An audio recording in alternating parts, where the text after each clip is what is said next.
Commissioner Gujranwala division Zulfikar Ahmad खुम्मद ने deputy commissioner office में मुख्तलिफ सरकारी महकमों के अफसरान से खिताब करते हुए कहा कि इनके दौरे का मकसद जिला में सेहत, तालीम, price control, clean and green मुहिम, रोड इंफ्रास्ट्रक्चर, सिटीजन पोर्टल, सरकारी महकमों की कारकर्दगी और दीगर मुफाद आमा के अमूर के हवाले से जायजा लेना है।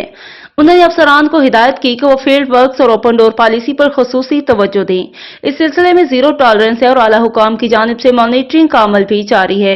उन्होंने अफसरान को हिदायत की कि वो तरक्याती प्रोजेक्ट के हवाले से कंसल्टेंट की खिदमात को तरक्याती कामों का लाजमी हिस्सा बनाएं और रोड इंफ्रास्ट्रक्चर पर खुसूसी तवज्जो दी जाए। कबल अजी कमिश्नर ने देही मरकज माल यूनियन कौंसिल पहाड़ी अमाली का दौरा करके मुख्तलिफ साइलिन के मसाइल सुने और उनके हल के लिए अहकामात भी जारी किए। उन्होंने कहा कि देही मरकज माल के क्याम का मकसद ही कानून गोई की सतह पर जमींदारों को उनकी दहलीज पर अराजी इंतकालात और फर्द मलकियत की नकूल की दस्तयाबी होगी। कमिश्नर ने TH के अस्पताल का दौरा करके अस्पताल के मुख्तलिफ शोबों का मुआयना करके मरीजों को दी जाने वाली तिब्बी सहूलियात की फराहमी का जायजा लिया। कैमरामैन नवीद अफसर के साथ Mazhar Baig Makhnawali, district reporter KNN news Mandi Bahauddin.